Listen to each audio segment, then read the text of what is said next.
26,000 চাকরি বাতিল মামলার শুনানির শেষের পরেও তৎপরতা কিন্তু চরমে। আপাতত রায়দান স্থগিত রেখেছে দেশের সর্বোচ্চ আদালত সুপ্রিম কোর্ট। রাজ্যের 26,000 চাকরি বাতিল মামলায় আসল তথ্য জানা প্রায় অসম্ভব হয়ে দাঁড়িয়েছে। মামলার শুনানি পর্ব শেষ করার আগে কথা জানালেন সুপ্রিম কোর্টের প্রধান বিচারপতি সঞ্জীব খান্না। এ অবস্থায় আদালত কি করতে পারে তা নিয়েও প্রশ্ন তুলেন প্রধান বিচারপতি। শেষ শুনানিতে এই মামলায় বিভিন্ন পক্ষের বক্তব্য শুনেন সুপ্রিম কোর্ট, তবে কারো বক্তব্যেই নতুন কিছু উঠে এলো না। ফলে সিবিআই জানালো তারা চাইছে 26,000 চাকরি বাতিলের রায়ই বহাল থাকুক। এবং স্কুল সার্ভিস কমিশন জানিয়েছে র্যাঙ্ক জাম্প এবং প্যানেল বহির্ভূত নিয়োগের তথ্য থাকলেও ওএমআর শিট কারচুপির তথ্য তাদের কাছে নেই। সরকার পক্ষ জানিয়েছে এতজন শিক্ষকের চাকরি বাতিল হলে রাজ্যের শিক্ষা ব্যবস্থা একেবারে ভেঙে পড়তে পারে। সিবিআই এদিন জানায় এসএসসির নিয়োগ প্রক্রিয়ায় ব্যাপক দুর্নীতি হয়েছে বলে মনে করছেন তারা। 26,000 চাকরি বাতিল মামলায় কলকাতা হাইকোর্টের রায়কেই সমর্থন করছে তদন্তকারী সংস্থা সিবিআই। সিবিআই এর আইনজীবী বলেন, নিয়োগে ব্যাপক দুর্নীতি হয়েছে, সাদা খাতা জমা দিয়ে চাকরি হয়েছে। কলকাতা হাইকোর্টের রায়ই যথার্থ, ওই রায়কেই বহাল রাখা হোক। এই মামলায় অন্যতম সমস্যা হলো যোগ্য এবং অযোগ্য বাছাই করার ক্ষেত্রে সমস্যা। কতজন যোগ্য এবং অযোগ্যকে বাছাই করা হয়েছে তা নিয়েও এসএসসিকে প্রশ্ন করে প্রধান বিচারপতি। তাতে কমিশনের আইনজীবী জানান র্যাঙ্ক জাম্প এবং প্যানেল বহির্ভূত নিয়োগের তথ্য তাদের কাছে রয়েছে, কিন্তু ওএমআর শিট কারচুপির তথ্য কমিশনের কাছে নেই। সে কথা শুনে বিচারপতি খান্না বলেন, সমস্যা তো এখানেই। পঙ্কজ বনসলের সংস্থা থেকে পাওয়া তথ্যের সঙ্গে আপনাদের তথ্য মিলিয়ে দেখেননি। আপনারা বলতে পারছেন না কোনটি আসল তথ্য, কিন্তু সিবিআই এর তথ্য গ্রহণ করলে বলতে হবে বনসলের তথ্য আসল। উল্টো দিকে অন্য পক্ষ বলছে তাদের নম্বর আসল, বনসলের সব তথ্য সঠিক নয়।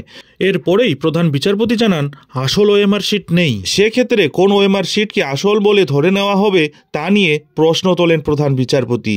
এ বিষয়ে তিনি আরও বলেন, এসএসসি নাকি পঙ্কজ বনসলের সংস্থার কাছে তথ্য রয়েছে।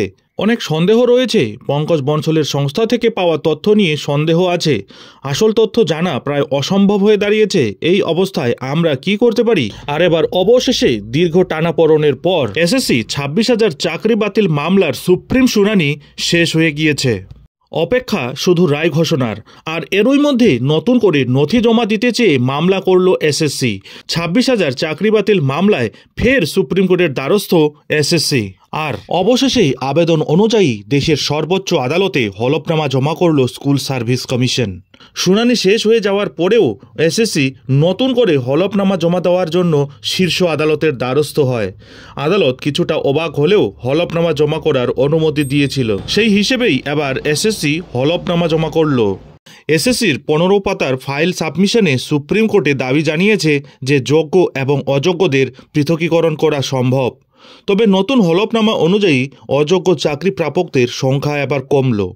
এসএসসি সুপ্রিম কোর্টে জানালো অযোগ্য চাকরি প্রার্থীদের সংখ্যা 5,303। তবে এসএসসি এর আগে জানিয়েছিল অযোগ্য চাকরি প্রার্থীদের সংখ্যা 5,485। অর্থাৎ হলফনামায় সেই সংখ্যা এবার কমে গেল। দেশের সর্বোচ্চ আদালত সুপ্রিম কোর্টের প্রধান বিচারপতি সঞ্জীব খান্না এবং বিচারপতি সঞ্জয় কুমারের বেঞ্চে 26,000 চাকরি বাতিলের মামলার শুনানি ইতিমধ্যেই শেষ হয়ে গেছে। গত 10ই ফেব্রুয়ারি শেষ শুনানি ছিল, এবার রায়দান শুধু বাকি। এই 26,000 চাকরি বাতিল মামলার শুনানির শেষ দিনে সিবিআই এর আইনজীবী যুক্তি দেন, নাইসা আমাদের জানায় যে কোনো ডেটা নেই। তারপর আমরা ডেটা স্ক্যানটেক থেকে ডেটা সংগ্রহ করি। তারপর আমরা পঙ্কজ বনসলের কাছ থেকে ডেটা সংগ্রহ করি। দুটো ডেটাকে মিলিয়েও দেখি। ডেটা স্ক্যানটেক থেকে পাওয়া তথ্য এবং পঙ্কজ বনসলের তথ্য মিলে গেছিল। পঙ্কজ বনসলের কাছ থেকে পাওয়া ডেটা নির্ভুল। এসএসসির কাছে যে ডেটা ছিল তাতে কারসাজি হয়েছিল। আমাদের তদন্তে স্পষ্ট পঙ্কজ বনসলের কাছে যে ডেটা রয়েছে তাতে কারসাজি হয়নি। পঙ্কজ বনসলের ডেটা ধরে যোগ্য এবং অযোগ্য চাকরি প্রাপকদের পৃথক করা সম্ভব। যদিও এরপরে প্রধান বিচারপতি মন্তব্য করেন, সিবিআই বলছে বনসলের ডেটা প্রকৃত সত্য, কিন্তু এই ক্ষেত্রে আমরা নিশ্চিত করে বলতে পারছি না এটাই প্রকৃত ডেটা, কারণ আমাদের হাতে অরিজিনাল মার্কশিট তো নেই। আমরা পঙ্কজ বনসলের ডেটাকেও সন্দেহ করছি। তাই শুনানি শেষ হলেও রায়দান স্থগিত রেখেছে প্রধান বিচারপতির বেঞ্চ। এবার যে কোনো দিন এই মামলার রায়দান হতে পারে। এই বিষয়ে শিক্ষানুরাগী ঐক্যমঞ্চের সাধারণ সম্পাদক কিঙ্কর অধিকারী বলেন, কলকাতার ওয়াই চ্যানেলে রাত দিন অবস্থানে থেকে নানাভাবে লাগাতার লড়াই আন্দোলনের চাপে শেষ পর্যন্ত এসএসসি সুপ্রিম কোর্টের কাছে অযোগ্যদের তালিকা পেশ করল। এর ফলে সেগ্রিগেশনের পথ অনেকটা প্রশস্ত হলো। আমরা চাই প্রকৃত যোগ্যরা সসম্মানে বিদ্যালয়ে পুনর্বহাল হোক। অনুমানের ভিত্তিতে কোনোভাবেই পুরো প্যানেল বাতিল করা চলবে না।